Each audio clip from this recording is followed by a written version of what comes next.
Alright, good evening everybody. Tonight for live deck building, we are going to be building Lightning Army of One. I am so hyped for the Final Fantasy sets coming out, y'all. I started my Final Fantasy journey with Final Fantasy 13, the one Lightning is the namesake of. I love Lightning. Loved her character in 13. We are going to be building her tonight. If you have any suggestions for our Lightning build, please put them in the comments, y'all. So, we want to run combat steps. We want to run multiple combats. We want to make Lightning evasive. We want to be able to get in for damage with Lightning so we can get her trigger. We want that trigger because when we pass the turn after we got that stagger trigger, whoever got dealt damage by Lightning is going to be taking double damage from all sources of stuff that ain't us until our next turn. It just says that you're going to take double damage until the next turn. Hey, Hutzler, how are you doing? Haven't seen you in a while, bud. Alright, hopefully you guys can hear me. I sure hope you can. Alright, we are going to find a suggestion now. So, let's talk about a Sword of the Animist. I think a Sword of the Animist would be appropriate here. Sword of the Animist is a 2-drop, and it says Animist. It says that whenever you attack, you grab yourself a basic, you put it onto the battlefield tapped. I think Sword of the Animist is a good time. Hey y'all, hope you can hear me. I'm good, but just disappointed that Final Fantasy IX doesn't have more cards. Are all the spoilers done for the Final Fantasy set already? I am not up to date on all the spoilers for this set. Yeah, bummer. Sorry, Hutzler. I, for one, am happy that we are getting stuff from 16 at all. I remember in one of my first hype-up videos for this set, I talked about, wanting cards from 16, and I'm happy we got any of those at all. I believe the legend creatures are, yeah.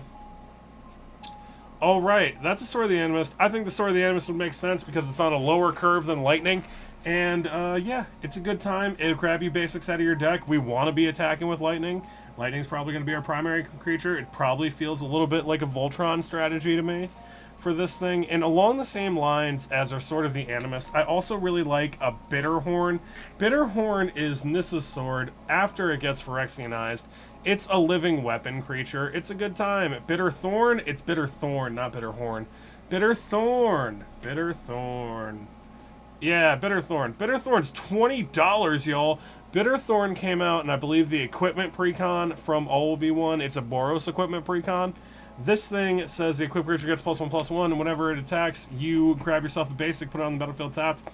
And this thing, because it has living weapon, it enters as a 1/1 creature because it makes a little 0/0 germ. Enters attached. It's a good time. You gonna be playing VV? Who the hell is VV? I am unfamiliar with VV. Also, are you able to hear me okay, Hutzler? Look it up. Alright. I hope it's in our colors. We'll try it. VV. VV. Thank you, Hutzler. Revivify? Okay. Revivid Crag. VV. Okay. I'm going to assume it's Revivify. Revivify. It's a 3-mana mono-white instant from the D&D set. You roll a d20 when you cast this thing. And you add the number of creature cards in your graveyard that were put there from the battlefield this turn. Okay, return all creature cards from your graveyard that were put there from the battlefield this turn, or you turn those cards from your graveyard to the battlefield. Oh wait, to your hand or the battlefield. It's new, it's in the new Final Fantasy, okay. It is unfortunately not in our color identity. We did find some cards though. Hey y'all, hope you're doing good. We are building Lightning Army of One tonight. If you have a suggestion for our Lightning build, please put it in the comments, y'all. Do you guys run this here Red Vivid Land? I rarely touch this thing. It enters battlefield tap with 2 charge counters on it, and you can use it to make mana of any color, but you remove those charge counters. When the Ur-Dragon precon first came out, we gave us a cycle of Vivid Lands, and they're like, here you go, here's a 5-color mana base. Brian says a Nazgul Battle Mace. Hell yeah, I'll run a Nazgul Battle Mace. Nazgul Battle Mace is not something I'm familiar with. Is it a 4-drop? Maybe I am familiar with it. It's like a 4-drop mace. It forces sacrifices. Anyway, the Nazgul Battle Mace is a 5-drop little piece of colorless equipment. Equipped creature has Menace, Death Touch, Annihilator 1, and whenever an opponent sacrifices a non-token permanent, we put that card onto the battlefield under our control. unless that player pays 3 life. Feels good, because it's already got that little Annihilator on it. I believe this came from one of the scene boxes from Lord of the Rings, but I'm not positive. This thing's a little $17 little piece of equipment. The art looks incomplete, so I bet it's from a scene box. Obviously, Helm of the Host. Oh, of course Helm of the Host! Helm of the Host. Helm of the Host! Helm of the Host is a card we see almost every night we do live deck building. Helm of the Host looks funny because I did not key out the screen properly. But this little legendary colorless equipment has Equip 5 for a mana investment of 9 for you to get a beginning of combat trigger to make a token of whatever this thing is slammed onto. This thing's great. It can make non-legendary versions of your commander, and it can make a bunch of them. Helm of the Host is a good time. Definitely a commander staple at this point. And yeah, it looks like this version came out in a Bloomborough precon. Add Zidane, Cheerful Thief. Yeah, let's talk about Zidane. Cheerful Thief. Zidane, Cheerful Thief is a Final Fantasy card.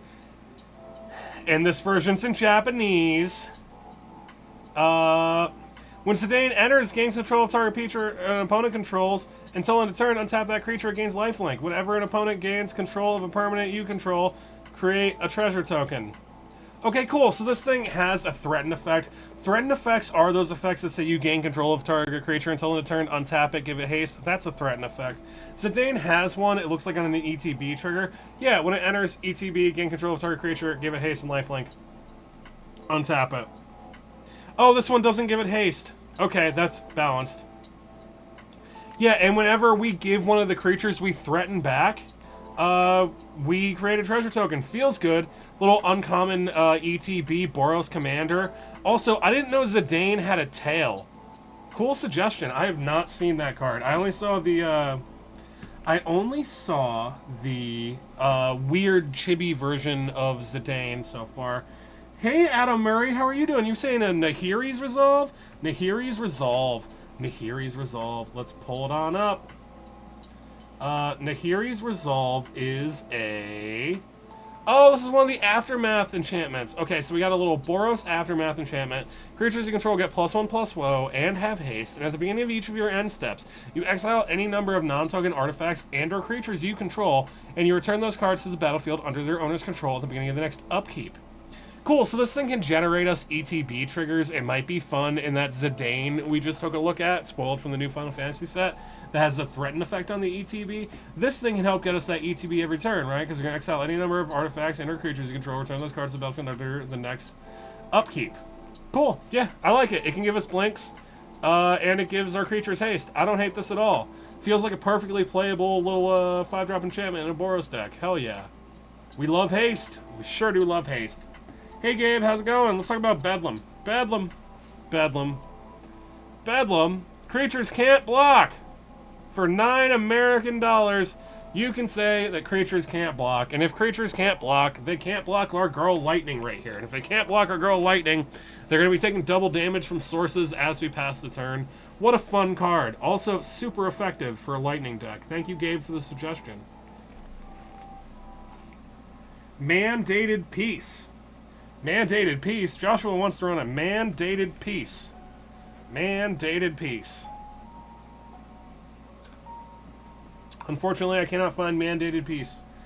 Brian asks if Popular Entertainer work on commander tokens. Popular Entertainer. Popular Entertainer. Popular Entertainer is a background enchantment from the Baldur's Gate expansion. It's 50 cents and it's 2 mana. It says commander creatures you control got whenever one or more creatures you control deal combat damage to a player, you goad target creature that player controls. This feels good, right? It does work on connection. When I say connection, I mean deal damage trigger, which is the same way that Lightning's effective trigger works. So we want to be dealing damage. We're going to have a bunch of ways to give Lightning probably unblockable or ways to make her really hard to block. So yeah, this could help. Also, it'll goad things, which means they'll have less blockers later. And if we're goading things, I don't think it'll really work out if we're trying to connect with Lightning, but it might work out in other ways where we could goad our other opponent's creatures to attack someone who would take double damage. It feels good. It feels like goad could be effective in this deck.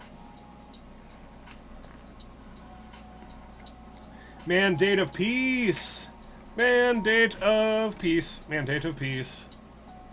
Mandate of Peace is a white little instant that says it can't cast a spell only during combat. Your opponents can't cast spells this turn. End the combat phase. What the hell is this? Okay. Remove all attackers and blockers from combat. Exile all spells and abilities on the stack, and including this spell. You know what? I kind of like it. The art is in fact a vibe. I like the little spell going on here with the mage. The very nondescript mage. Saying, no, your combat's over. That's cool. This feels good. It's $3.50, and in a way, it can function like an extra turn spell. Anything that keeps you alive for an additional turn can kind of function like an extra turn spell, in my personal opinion, and this definitely falls into that, and it's only $3.50. Yeah, cool. Love it. Alright. What else do we got for lightning, y'all? What else we got? Alright, so we saw Helm of the Home, we saw Mandate of Peace. Let's talk about Excalibur. I like Excalibur, and Excalibur keeps getting better. Excalibur is a little colorless piece of equipment from the Assassin's Creed expansion. It says it costs X less to cast, where X is the number of historic permanents you control. Artifacts, sagas, and legendaries are historic permanents. The equipped creature gets +10/+0 and has vigilance, and we can only equip it to legendary creatures for 2 whole mana. Feels good. It's going to make Lightning vigilant, which is significant because that way we can block with her too. Yeah, it's going to make her front end real big with the +10/+0, meaning that she should be able to get in for damage because Lightning already has Trample stapled on her as a natural keyword. Feels good. Feels really good. Would recommend. Infantry Shield. Infantry Shield? What the hell is an Infantry Shield? Infantry Shield! Hey, Dream Demon, how are you doing? I'm sorry, Dream Demon. That's weird. You are my first person on YouTube today. Infantry Shield. Infantry Shield. Infantry Shield? Infantry Shield. Okay, we got a mono red shield. Looks like this thing was reprinted in one of the Dragonstorm precons. It says equipped creature has Menace and Mobilize X, where X is its power. Mobilize means that it creates a number of tapped and attacking 1/1s on attack trigger. But the 1/1s get sacrificed at the beginning of the end step. This feels really good. We are going to be making Lightning have a big front end for the power, so that feels good. The tokens are cool. A little bit of a pricey piece at $10, but honestly, this thing can make you a fuck ton of tokens. It makes you a fuck ton of tokens proportionate to how big the thing equipped with it is. That feels really good. I feel, yeah, I'll run this thing all day. Very cool little piece of tech they put in the precon here. Aggravated Assault. Dream Demon says Aggravated Assault. Aggravated Assault. Excuse me. Aggravated Assault. Aggravated Assault is a $16 3-mana mono red enchantment with an activated ability where you pay 5 mana, you untap all your creatures, and you get to attack again. This thing's great. It can lead to infinite combats if you have mana to keep putting into it. Yeah, it also gives you followed by additional main phase, so you can just keep doing it. So if you have a creature that makes 5 mana during combat, like, I don't know, Naheb comes to mind, but that doesn't sound right.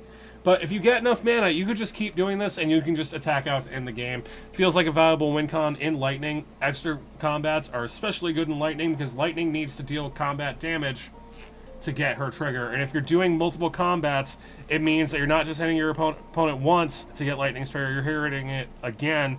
And on the second time, it's going to do double damage because you already got it to go off the first time. Lightning feels most effective when you're killing one player at a time, I think, is how it's going to work. Yeah. Aggravated Assault. Thank you, Dream Demon, on YouTube for the suggestion. Mitchell Somack wants us to run Brash Taunter. I love Brash Taunter. Isn't Brash Taunter such a fun card? It makes for really good gameplay experiences. Let's talk about a Brash Taunter. Brash Taunter, it's like this little ugly goblin guy. Yeah, here's Ugly Goblin Guy. He's a 1/1. He's indestructible. He's 5 mana. He's 99 cents. And whenever this thing is dealt damage, it deals that much damage to target opponent. He's an excellent blocker. And you can pay 3 mana, tap him, and have him fight another target creature. He's great. He can soak up damage. And because of the way his activated ability lets you fight different creatures, if you can get someone to have a lightning trigger go off on them, you can have the Brash Taunter fight one of their creatures, and then they're going to take double the damage they would deal to the Brash Taunter. I feel like that's the goal here and the destiny of this Brash Taunter in a lightning deck. Feels good. Undoubtedly very effective. Very cool suggestion. Thank you, Mitchell Somack. Sorry if that was loud, y'all. Okay. Tempt with Mayhem. Adam Murray wants us to tempt with Mayhem. Tempt with Mayhem. Welcome to the stage. Tempt with Mayhem. It's a 3-drop mono red instant with a tempting offer. It's 50 cents, and it says choose target instant or sorcery spell. Each opponent may copy that spell and may choose new targets for the copy they control, and you copy that spell once, plus an additional time. For each opponent who copied the spell this way, you may choose new targets for the copies you control.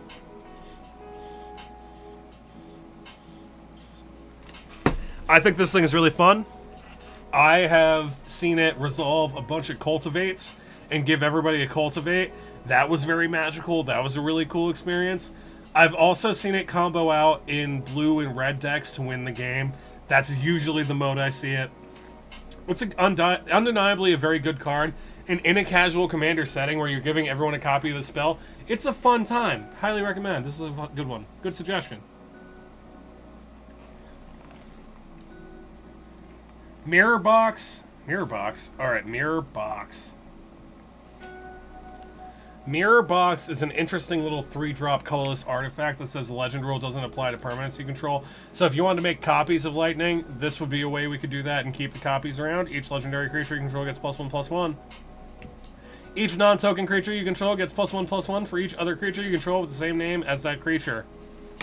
Feels good. There are a bunch of red effects that let us make copies of things until end of turn. Like, usually they give the copy haste and then you sacrifice it at the end step. Mirror Box can help keep those around and not be sacrificed to the legend rule.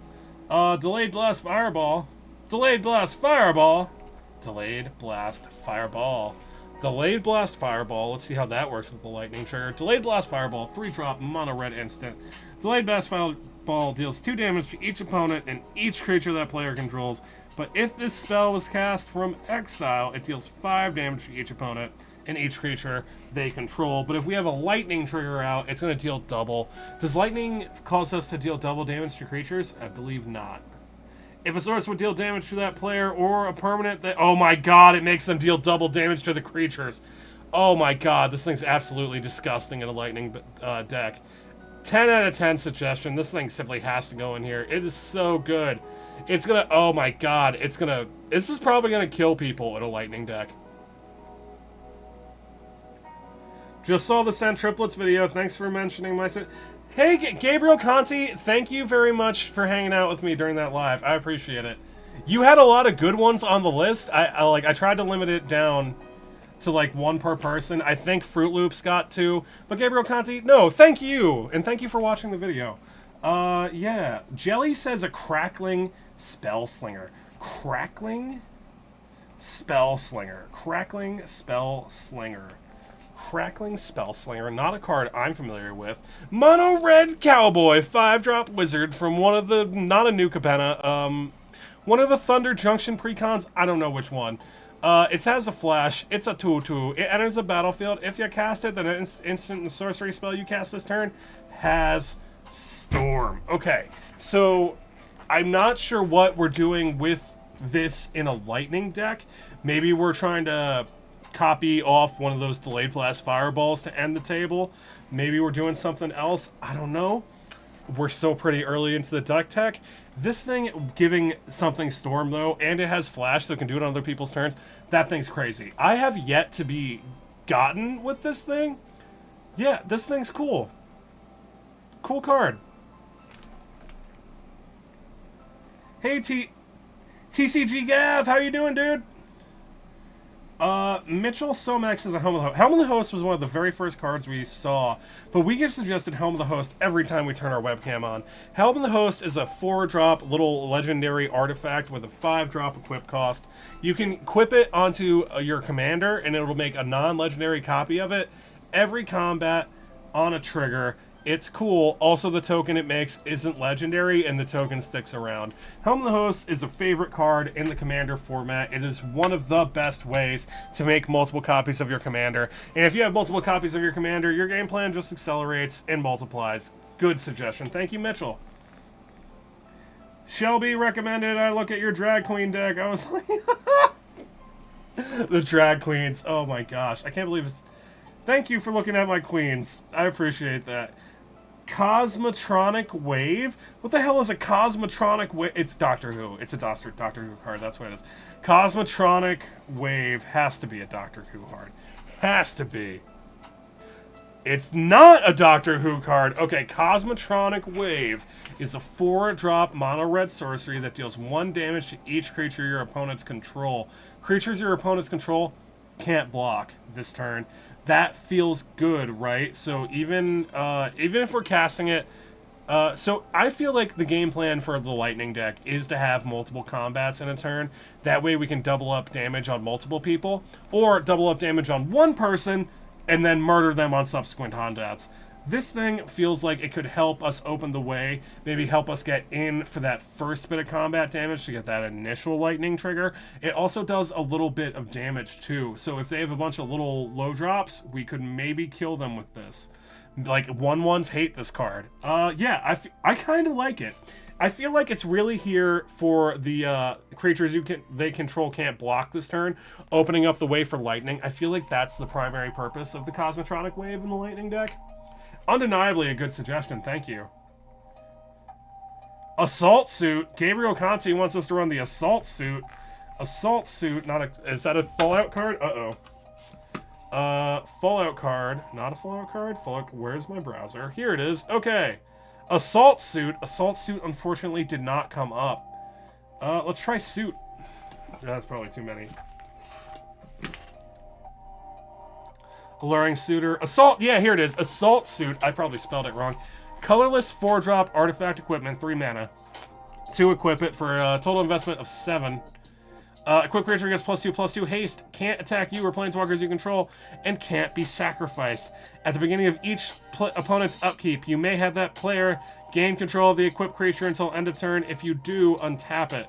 This thing's cool. So I was just thinking about how effective like Alexios and Splicer would be in a lightning deck, because people have to attack with those and they can't attack us. Assault Suit can turn lightning into a Slicer or an Alexios, and it's a May. At the beginning of each player's upkeep, you may have that player gain control of the equipped creature until end of turn. Because we control the equipment, we are the one in control of that May trigger. So that feels pretty good. Yeah. Hell yeah. I use the Cosmotronic Wave in your Narset and Light and Exile deck. Ooh, Narset. Is that the little 4-drop that whenever it attacks, you get to cast something out of a graveyard for free? I also have that version of Narset built right now, and she is a hoot. I run a bunch of the auras in it.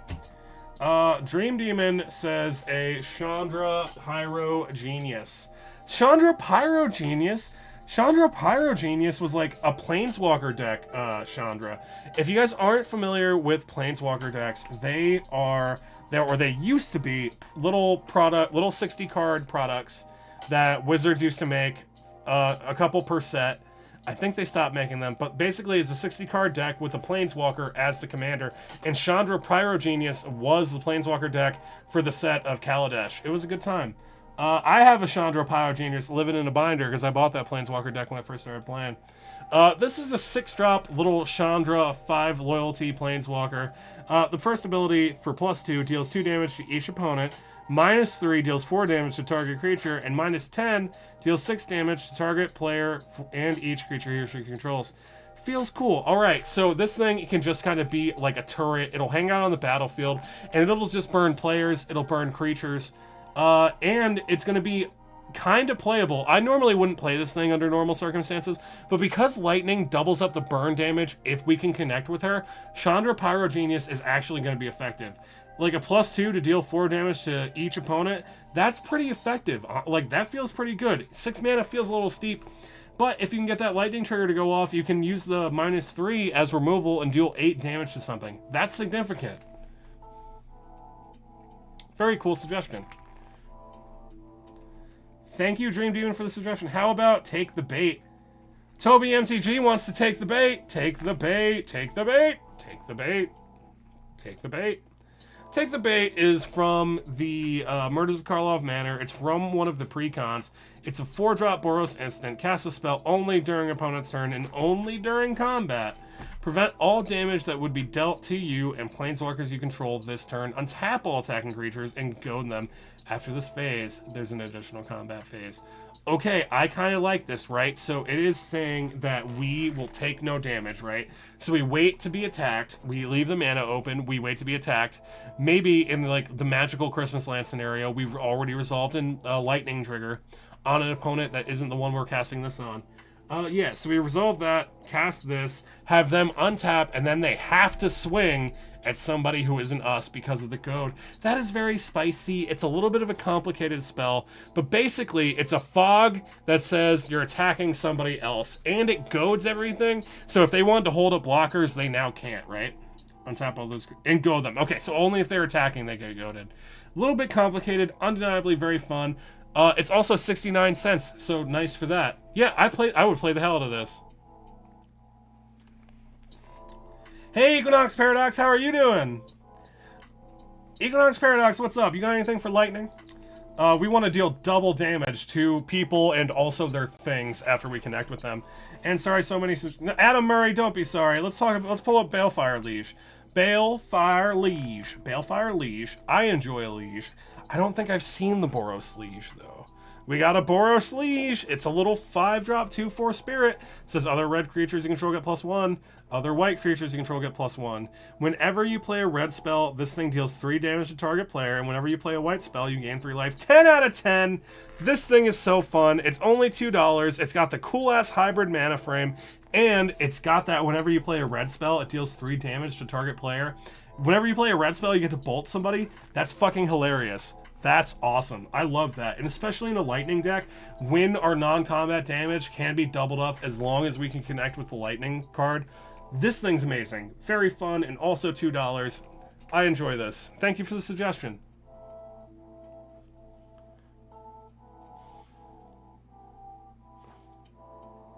Alright, that is Balefire Liege. So guys, we are in Boros colors, and there are few times I will be in Boros colors and I won't run a Deflecting Palm.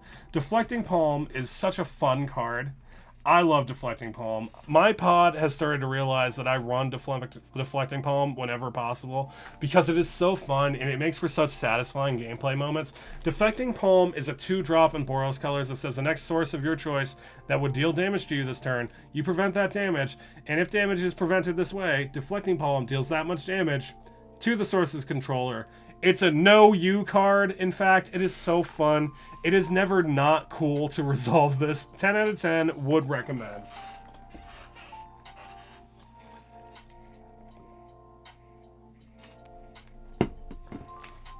Gisela, Blade of Gold Knight from Toby MTG. Gisela, Blade of Gold Knight. Gisela, Blade of Gold Knight. Okay, Gisela, Blade of Gold Knight. Oh, this thing. Yeah, this is the original OG double damage Boros commander. It's a $2, 7 mana, flying, first striking, 5/5 angel. If a source would deal damage to an opponent or a permanent an opponent controls, that source deals double damage to that player or permanent instead. And if a source would deal damage to you or a permanent you control, you prevent half that damage. This thing's crazy. It is so good at keeping you alive and making your opponents dead. Great commander. This thing was one of the very popular early Boros commanders, and it's a shame that it's 7 mana. If it wasn't so much mana, this thing would have been crazy. But luckily, we got something very similar on Lightning. Great suggestion. Dream Demon wants us to run Meteor Storm. Meteor Storm. Meteor Storm. Uh-oh, why is Meteor Storm not coming up? Do we need a Meteor Storm? M-E-T-E-O-R-S-T-O-R. Unfortunately, what's wrong with me? Why am I not spelling Meteor Storm? Blade Historian. Blade Historian. Blade Historian. All right, we got a 4 hybrid mana for a Blade Historian. It says attacking creatures you control have double strike. That's enough. That's pretty good. This is a human cleric from Strixhaven. Attacking creatures got double strike. This thing's Lightning's already got first strike. We can give her double strike. Yeah, hell yeah. Let's get in for combat damage. Get that lightning trigger. Sunforger! Oh my god, Sunforger is so fun. Highly recommend a Sunforger. Definitely run Swords to Plowshares. Definitely run Lightning Bolt. Definitely run Path to Exile. Get yourself some Sunforger. Sunforger is a colorless 3-drop piece of equipment with Equip creature gets +4/+0, and you can also pay 2 mana to unattach Sunforger, search your library for a red or white instant card with CMC 4 or less, and cast that card without paying its mana cost. Shuffle your library. This thing's amazing. You can hold up 2 Boros mana, and you can play all your instant speed, or not all of it, but you can play one of your instant speed little pieces out of your deck. Also, because this ability itself is not an unequip, it will work on other people's turns where the equip ability will not. Sunforger is so good. It just says that you suddenly have all your removal in your hand for 2 mana. It is such a good time. Highly recommend a Sunforger. So, so good. Also, yeah, it's only $4. 10 out of 10 card. A guy that exists! Hey, a guy that exists, let's make it unblockable. Prowler's Helm. You said a Prowler's Helm? Prowler's Helm. Prowler's Helm is not a card I'm familiar with. Prowler's Helm is 2 generic for a $2 artifact equipment, equip 2. Can't be blocked except by walls. Can't be blocked unless it's a wall.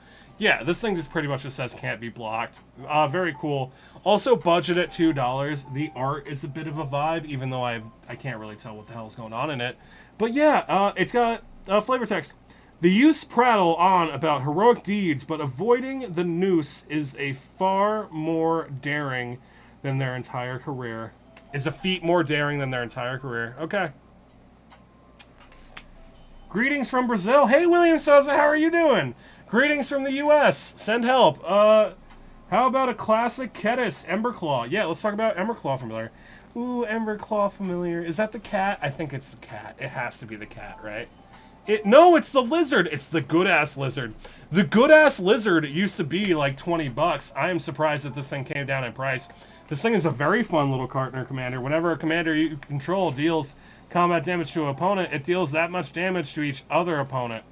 That's very cool. Okay, so unfortunately, because Lightning's trigger says specifically combat damage on Lightning, Kethis' trigger having Lightning deal damage to a bunch of things aren't going to trigger Lightning's ability. But it is just going to do damage to them, and if we already resolved Lightning's ability, it will deal double damage, which is pretty cool. Yeah, I like this thing. Kethis is very fun. I normally do see it in the command zone with a partner. This thing's, it's so good. It's like, it's a low drop, and it makes any other partner you're running more dangerous. Good-ass creature. I do enjoy Kethis. Comet Storm. Comet Storm. That's what we mean by Comet Storm. Comet Storm is a X red instant multi-kicker. Multi-kicker on an X spell. Choose any target, then choose another target for each time the spell was kicked. Comet Storm deals X damage to each of them. This thing's cool. It can hit any target. And if you have more mana, you have more fun. And if you have a lightning trigger on the turn before you're resolving this, or maybe you're resolving this in your second main phase just to end the game, yeah, this thing's a hoot. Hoot and a half on the Comet Storm. Oh, I also really like that it's a big X spell on an instant. You don't often see that. Normally, like, I see like a Burn from Within, or that Balefire with Sarkhan's Dragon Arm, and those are all sorceries for big damage. But this one's an instant. Cool suggestion. It's detected that the live chat didn't appear on your screen last... What? Okay. Feather. Feather is a must-have. Let's talk about Feather. I don't think I've ever seen Feather outside the command zone. Let's talk about Feather. Feather the Redeemed. Feather Radiant Art. Feather the Redeemed is a 3-drop little angel. This thing came out during War of the Spark. It was a very popular little Boros Spellslinger commander at War of the Spark because it fixed one of the problems that Boros has, which is card advantage. This flying 3/4 angel says whenever you cast an instant or sorcery spell that targets a creature you control, exile that card instead of putting it into your graveyard and as it resolves, and if you do, return it to your hand at the beginning of the next end step. So you could run a bunch of pump spells, a bunch of, not really fight spells. Well, you could run fight spells. Yeah, you could run pump and fight spells in your Feather deck, have Feather be like a Voltron, and then those spells would hopefully go back to your hand if Feather could survive combat. Good time. Feather was a good time. Definitely got me a few times.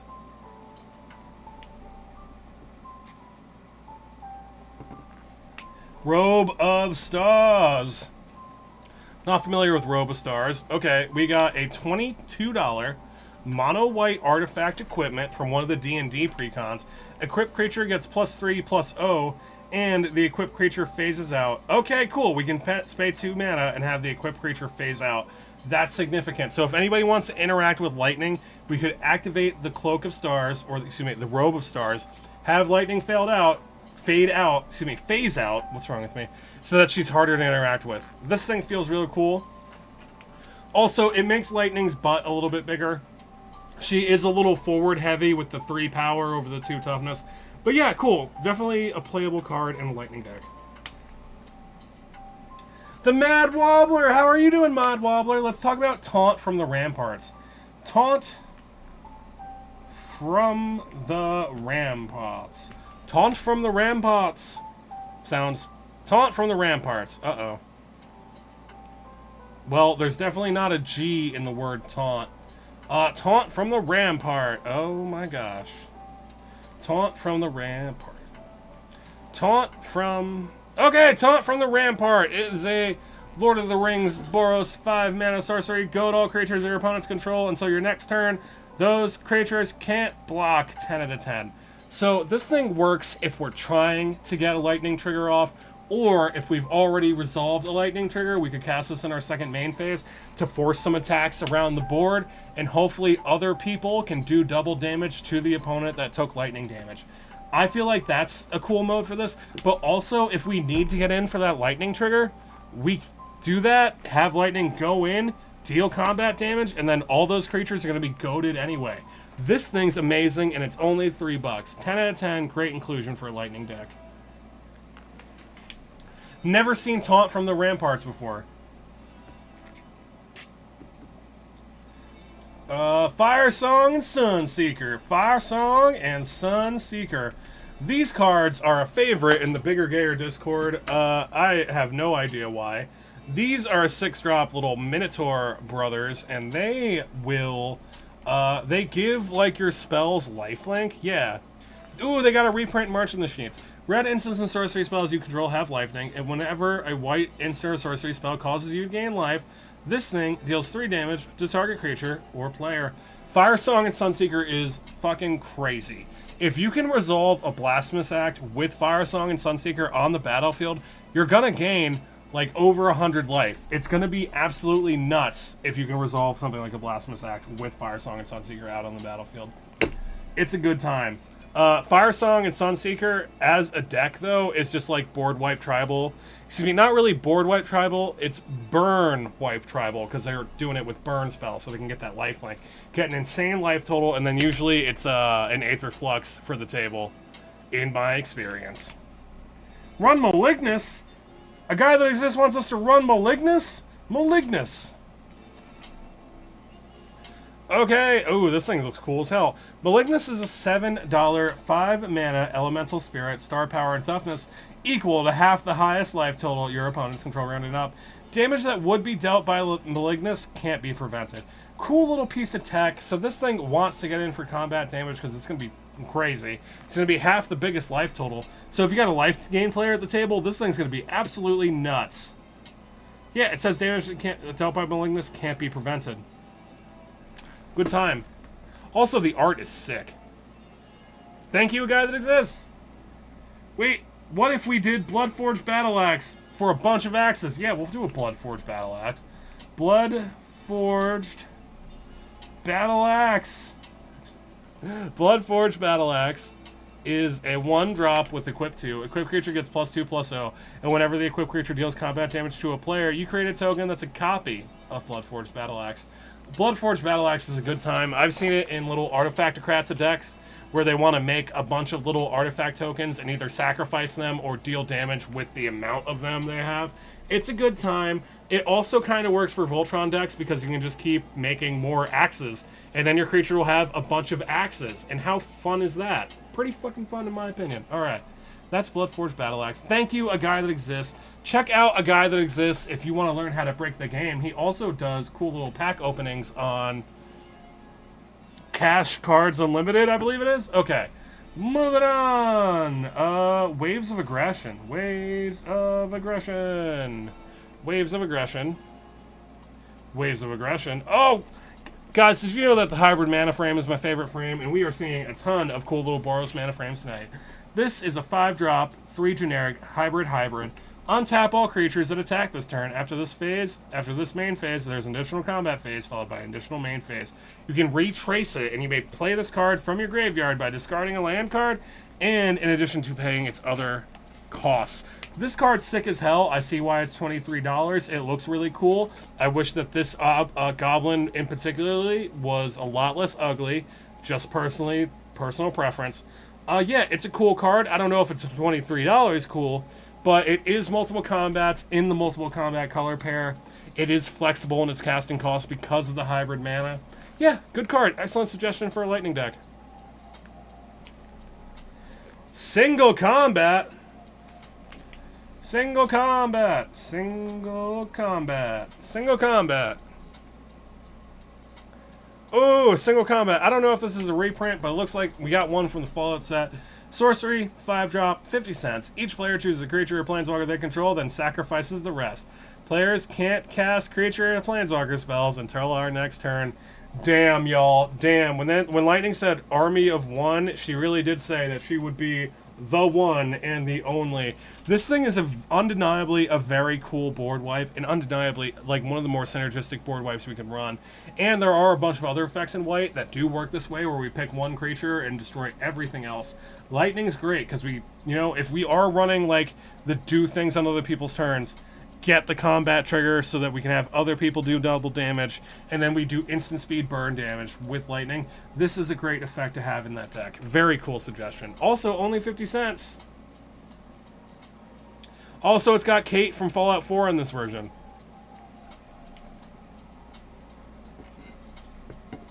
Spirit Mantle. What the hell is Spirit Mantle, and why does it mean? What is Spirit Mantle, and why does it mean? Spirit Mantle, not a card I'm familiar with, but it's only $3.50. It's a 2-mana little white aura. It says the enchanted creature gets +1/+1 and has protection from creatures. Hey, that's why it's mean. It says your commander can't be blocked, right? Yeah. They can't be blocked, targeted, or dealt damage by creatures. Yeah, that's amazing. That's fucking intense. I see why that's a $4 uncommon. This thing's amazing. So it's going to open up our opponents to just take lightning damage. And if we can get multiple combats, we can deal double damage to them on following combats. This thing is absolutely nuts. Also, if we resolve multiple lightning triggers, do we deal, like, quadruple damage?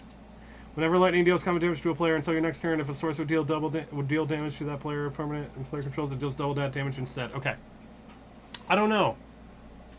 Does anybody in the chat know if we can resolve multiple lightning triggers to like deal double and then quadruple and then 8 times damage? That would be absolutely nuts. I don't think they survive to get to the 8 times damage if I had to guess. Willingness is amazing in a fling target and second main because we will do double damage. Yeah, it will. Yeah, lightning will do double. Yeah, let's talk about fling. Fling would be a cool concept in this deck. Fling is like a little 2-mana mono red effect. It says as an additional cost to cast fling, you sacrifice a creature. And you deal damage equal to the sacrificed creature's power to target player or creature. This thing's nuts. Brion, Stout Arm is what comes to mind when I think of fling decks. Or decks that want to run fling. Let's run fling. We're running with fling. Okay. Adam Murray wants us to crackle with power. Crackle with power is like a very fun little red finisher if you have the mana for it. It's from Strixhaven, but it looks like we got a reprint in Thunder Junction. This thing says XXX red red. Sorcery. Crackle with power deals 5 times X damage to each of up to 5 X. Excuse me. Crackle with power deals 5 Crackle Power deals 5 times X damage to each of up to X targets. It's also got flavor text on this one. It says, Quint Blaster! Inventor promises 5 times the fun. A Quint Blaster. Okay. So this thing's nuts. We do want to pay... So if we pay 5 mana into this thing, we're going to have an X of 1. So Crackle Power deals 5 times 1 to each of up to X targets. 1 target. Okay, so deal 5 damage to 1 target. If we pay... Okay, so let's put a little bit more. Let's say that we pay a total of 8 mana into this thing, so that X can be 2. So we are going to be doing 10 damage to 2 targets. This thing is very cool. I remember I lose to Crackle of Power a lot, but I never fully understand what it does. Cool card. You copied Crackle with Power 3 times when X was 2. Damn, did you kill multiple players? The way this creature is worded, you actually would get multiple... That's fucking nuts. We would get multiple combat... Not multiple... Multiple triggers to deal double and then... quadruple and then 8 times. Telekin, how's it going? Thanks for popping by. Let's talk about Price of Progress. Price of Progress. That's that little 2-drop red sorcery, right? I like Price of Progress. Price of Progress is so fun. Price of Progress deals 2 damage to each player for each non-basic land he or she controls. 10 out of 10. I hope we're playing against a 5-color deck. I enjoy a Price of Progress. I run it in very simple decks. Like, I have a Raga Daga deck that I don't even think runs non-basic lands. I run this and that, and it does insane amounts of damage. You just wait until, like, the end of the game. People are, like, kind of stabilized. They think they're safe, and then you can kill someone outright with a Price of Progress. It's amazing. And if you can get your lightning trigger to go off, it's probably going to kill somebody. It is so good. So good. I have killed multiple players with Price of Progress for only 2 mana. Also, it's an instant, not a sorcery, like I said before. Very good suggestion. Toby says a Boros Reckoner. Boros Reckoner. Boros Reckoner is a... Boros, I assume. Yeah, Boros Reckoner, hybrid, 3/3 Minotaur Wizard. Whenever this thing is dealt damage, it deals that much damage to any target, and you can give it first strike until end of turn. Very cool. So this thing can hang out on the battlefield and be a very threatening blocker, especially if we can get the lightning trigger to go off. Yeah, hell yeah. I fucks with the Boros Reckoner. Radiant Performer.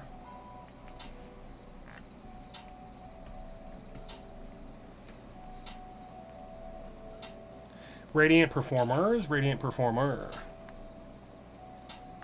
Radiant Performer looks like it's from one of the... I have no idea what precon that is. I want to say new component. 5 mana, little human wizard, 2/2 with flash. When it enters the battlefield, if you cast it from your hand, choose target spell or ability that targets only a single permanent or player. Copy that spell or ability for each other permanent or player. Ooh. The spell could target. Each copy targets a different one of those permanents and players. This thing's hilarious, right? So we could use this thing, drop it onto the battlefield in response to Lightning's trigger, and then use this thing to spread that trigger to other players. I feel like that's what we want to do. I think that's how this works. Yeah, very cool little ability. And then if we have, like, I don't know, not like a Blasphemous Act, but if we have something that can deal like 10 damage to each player, have a Lightning trigger go off, put this thing on the battlefield, do the big thing, we're probably going to end the table. Cool suggestion. The transitioning Urabrask from March of the Machines. Urabrask. Is that just the Urabrask? Urabrask, like the artist formerly known as Urabrask? Yeah, I think it's just Urabrask. Yeah, Urabrask. This guy is a 4 mana little Phyrexian Praetor. He is a 4/4 first striker, and whenever you cast an instant sorcery spell, it deals 1 damage to target opponent, and you add a red mana to your mana pool. But you can pay red, exile Urabrask, and then return to the battlefield, transform it under control, but you can only transform it if you've cast 3 or more instant sorcery spells this turn.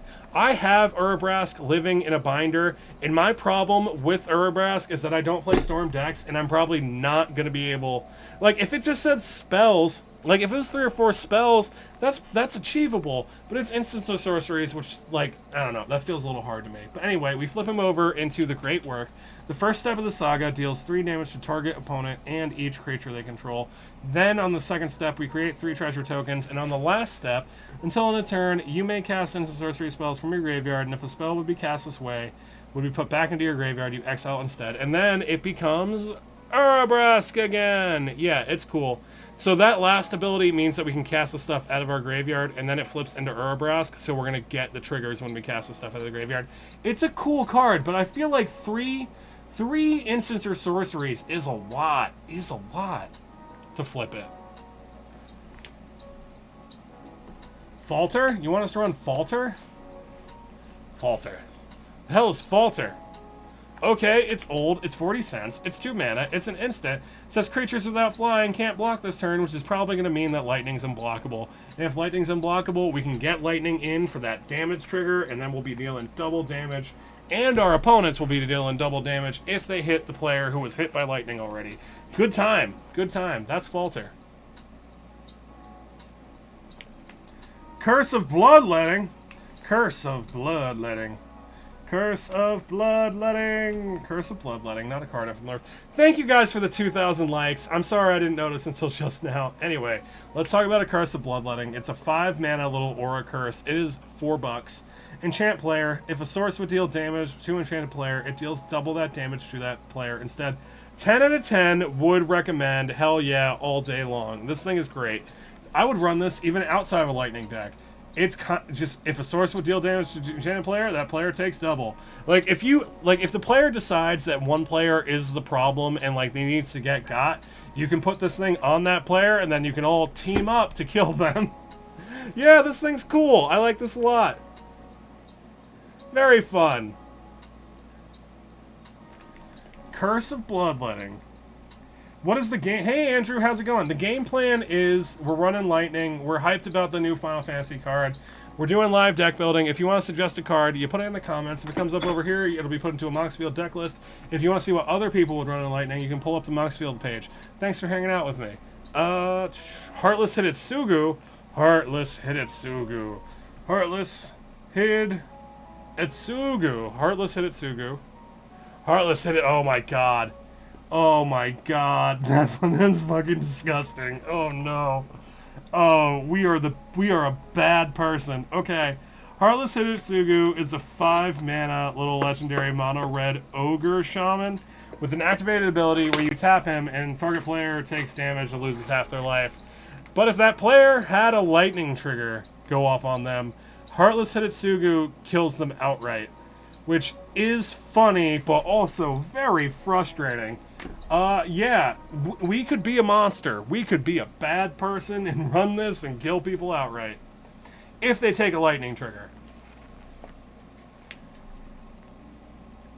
There and back again. There and back again. I have the Smog token. There and back again. I run There and Back Again in my little Rakdos treasure deck helmed by Kellogg, Dangerous Mind. There and Back Again is a 5-drop little saga from Lord of the Rings enchantment. It covers the Smog saga. The first step says that target creature can't block for as long as There and Back Again remains on the battlefield.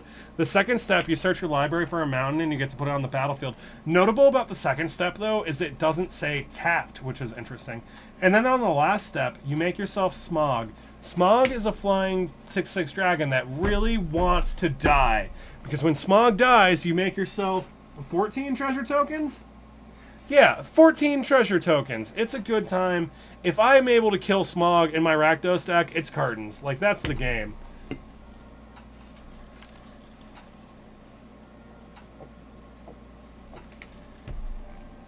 Zariel. Zar-E-L.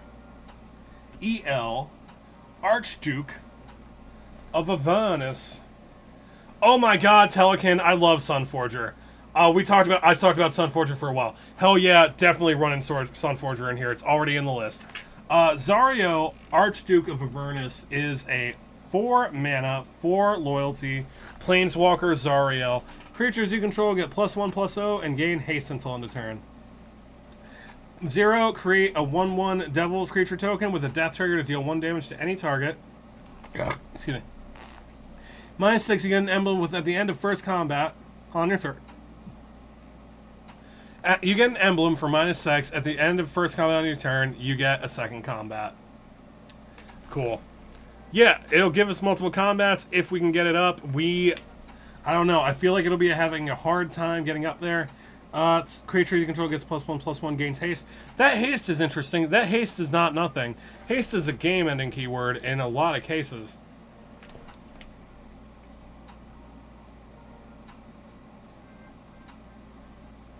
I wish I had there and back again. Oh. Depending on your pod, it usually gets removed in one rotation. What else we got? There and back again. I think we're caught up. Oh my gosh. Yeah, you can fling You can fling smog. You can fling smog for 6 damage. And yeah, when you do that, you will also make 14 treasure tokens. You can fling our boy Smog if you choose to. It is an option available to you.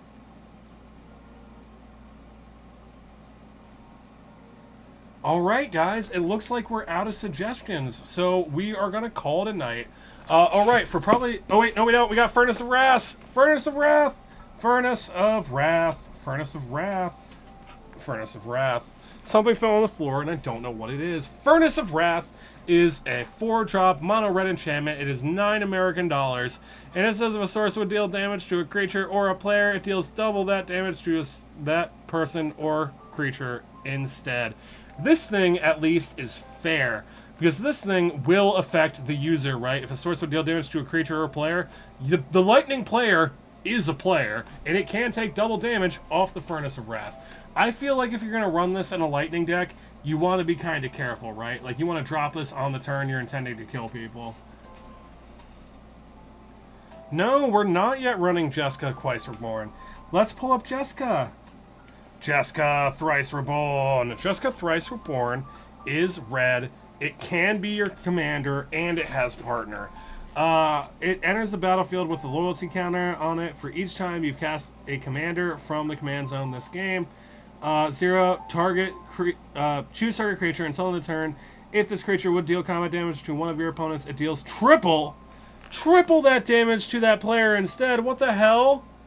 Oh my god, why is that on a 0 ability? What the hell is this?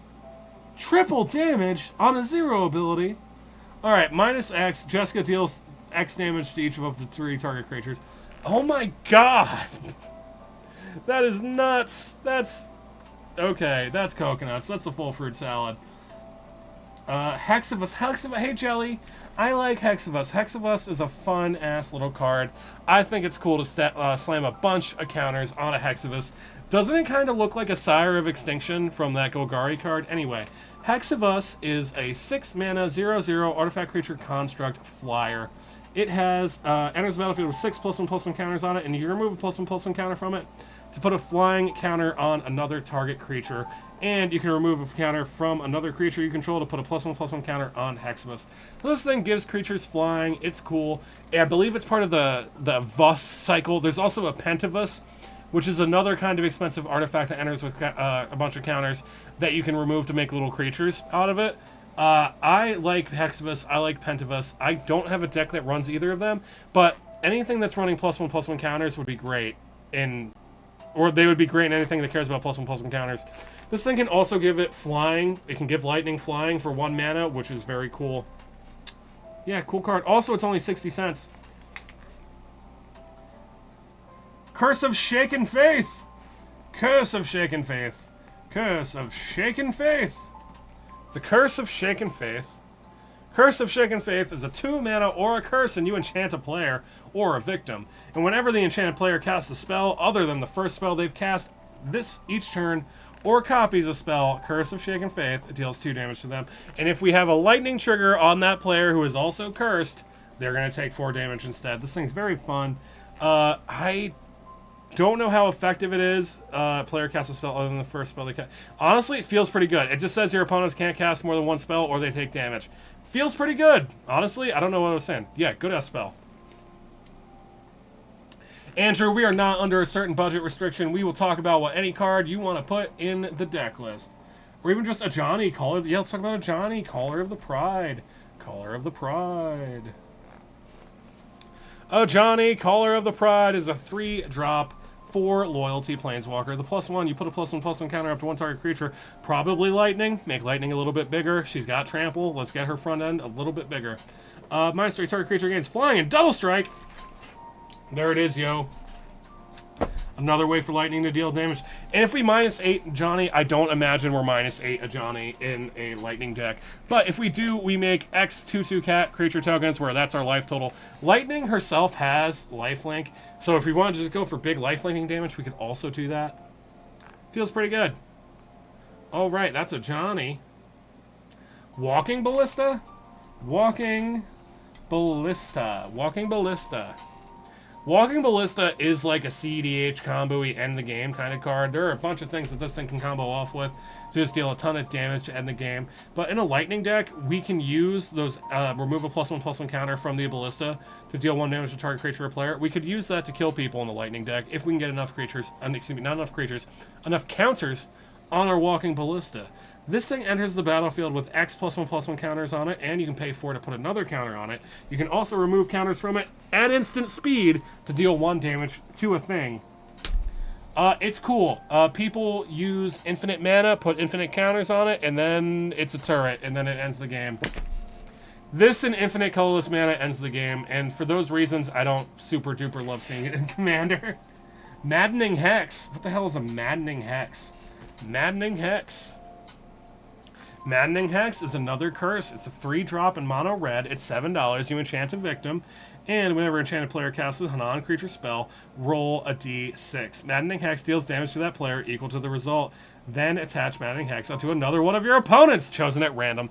I love this. Okay, so I love that it moves around, right? It's not a curse and just says you're fucked until you can remove this thing.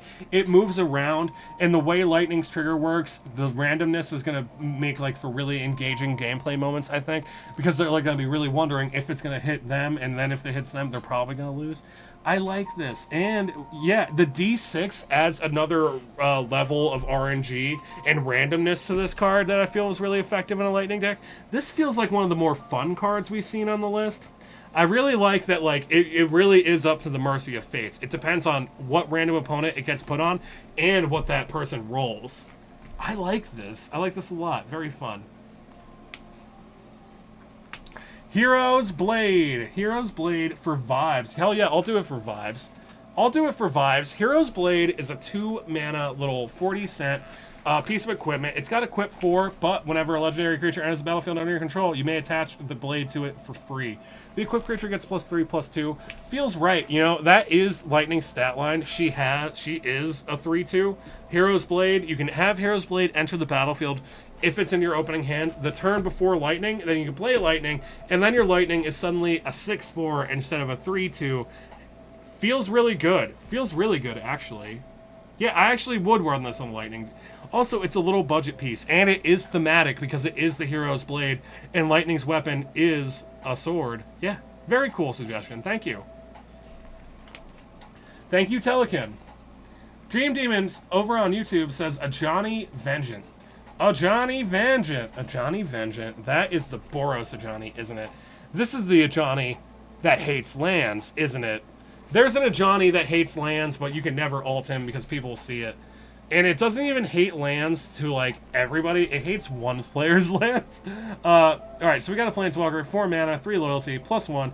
Target permanent doesn't untap during its controller's next untap step, -2. Deals 3 damage to target creature or player, and you gain 3 life, so -2 is Lightning Helix. And -7, destroy all lands target player controls. Target player, fuck you, you don't have lands anymore. I have a furry that destroyed all your lands, and his name is a Johnny Vengeant. This thing is nuts. I did have a 5-color Planeswalker deck that did run a Johnny Vengeant, and if you did ult him, the player didn't want to play anymore. Honestly, fair. I probably wouldn't want to play if all my lands got blown up too. That was back before I really knew what I was doing with Commander, though. Alright, that's a Johnny. Very cool suggestion. Ooh, I'm super excited for Lightning, hoping to build her to multiply damage with Double Strike. Hey, Cephalid Face Moisturizer. Very cool username. Yeah, I'm also hyped for Lightning. I'm so hyped for Lightning. Can you tell? I put all of Lightning's coolest cutscenes as the background for this video. Master Warcraft. Master Warcraft? Master Warcraft. Master Warcraft. Master War... Oh, God! I love Hybrid Mana Frame. Alright, so we got a Hybrid Mana Frame.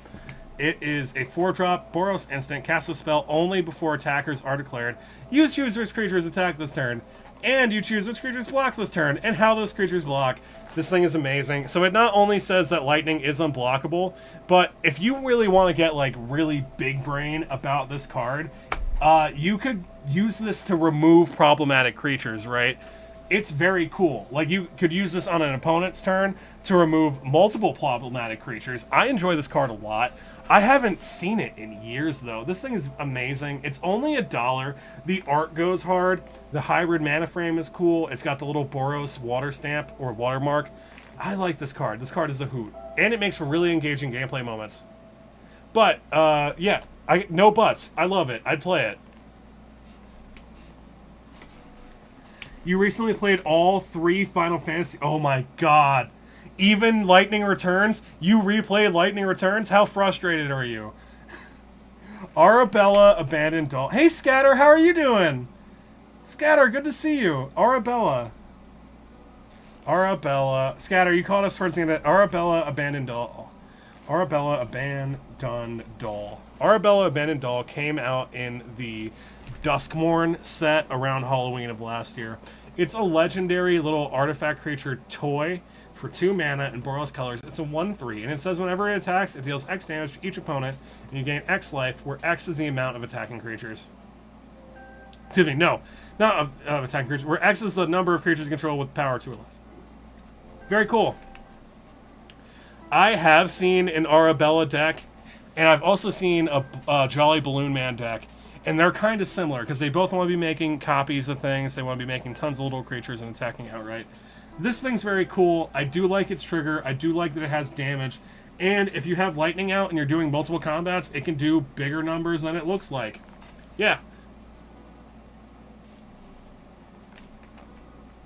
You love Final Fantasy 13 too? I love Final Fantasy 13. Final Fantasy 13 was my first Final Fantasy game. I played 13 too, but... I did prefer 13. Comet Stellar Pup. I tell you what, you know what, like, really kind of, like, rained on my parade for 13 too? Was the Kupo. The Kupo felt like it made everything else less serious for me. But Comet Stellar Pup is a 4-drop, 5 loyalty, $8 little Comet the dog planeswalker, and it is legal in Commander, so we're gonna talk about it. It has oh my god, it's weird. What the okay. 0, roll a 6-sided die. If you get a 1 or a 2, you create 2 green squirrel creature tokens, and they gain haste until the turn. If you roll a 3, this return a card with mana value 2 or less from your graveyard to your hand. You roll a 4 or 5, it deals damage equal to the number of loyalty counters on him to a creature or player. And then you... His text is so small. Okay. If you roll a 6, you may activate Comet again 2 more times this turn. Okay. So he is a Boros dice rolling little creature. He came out in Infinity, and I'm gonna scroll by him because honestly I don't like the way he's formatted. It hurts my brains.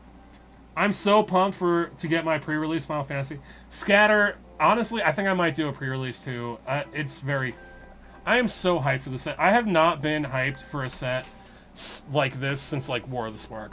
Let's talk about the Great Train Heist. Great Train Heist is a 1-mana red instant, but you're never going to be able to resolve this thing for 1 mana because it's a spree card from Thunder Junction, means that you have to pay at least enough mana for a second or for 1 mode. So the minimum you can pay for this spell is 2 mana, and if you do, whenever a creature you control deals combat damage to a player this turn, you create a trapped treasure token. But if you want to do the Magical Christmas Land, you have to spend a total of 7 mana into the Great Train Heist. And if you can spend 7 mana into the Great Train Heist, you're not only going to untap all creatures you control and get an additional combat phase, your creatures are going to get +1/+0 and gain first strike, and you will be making you'll be making tap treasures on combat connection. I run a Great Train Heist in my Kellogg Dangerous Mind deck, and it's a very cool card. If you're winning, it's a win more card. If you're not winning, it's a little bit of a dud card in my experience. Yeah, oh my god, Cephalid, you are so right about it being thematic, though, because Final Fantasy 13 opens with lightning on a train, kind of being a little bit of a terrorist. But yeah, it does open on a train, and it was a very cool scene. It's worth a little Google up on YouTube to watch the train scene from Final Fantasy 13. It's cool. Iroas, God of Victory. Iroas, God of Victory. Iroas, God of Victory is the Boros god. It's a centaur. It's a 7/4. It's 4 mana. It's indestructible, and it ain't a creature unless your devotion to Boros is 7 or more. But creatures you control can't be blocked except by 2 or creatures you control have menace. And you prevent all damage that would be dealt to attacking creatures you control. So your creatures are hard to block, and they are going to take less damage. Harder to block is great because we want lightning to deal combat damage so that we can get that trigger. And then we can deal double damage, or our opponents can deal double damage to problematic people. Very cool. Oh, Andrew, we talked about Comet Storm, but I'm going to pull it up because Comet Storm is so good. I love that Comet Storm is an instant. Oh, Comet Storm! Comet Storm is an instant. I think it has multi-kick. Oh my god, why can I not spell Comet Storm? Comet Storm! Comet Storm! Comet Storm! Not you. Comet Storm is an instant. It's X red red with multi-kicker 1. Choose any target, then choose another target for each time the spell was kicked. Deals X damage to each of them. I love that this thing is an instant. I like that it's $2. This feels like a top-end surprise win the game in this deck. We get in for 1 last lightning trigger, deal double damage, spend all our mana into this thing, maybe kick it once to hit some other people. It feels like a good time. Comet Storm is one of the most suggested cards that we have seen tonight. It's a hoot and a half. 10 out of 10, would recommend. It's also $2. Run it in your lightning deck. Very good suggestion. Alright guys, we have been going on for a little bit over an hour, and I unfortunately do need to get some sleep. So for the last time tonight, I am BGM, or Bigger, Gayer Magic. On live deck building, we talk about whatever cards y'all want to put on into the comments in relation to our commander. Tonight it was Lightning. If you want to see what other people are running in Lightning, you can head on over to my Moxfeild page and you can see what other people suggested during the live. We do live deck building at 8 p.m. EST on Tuesdays. Thank you guys so much for hanging out with me, and thank you guys for the 2,800 likes. I really appreciate it.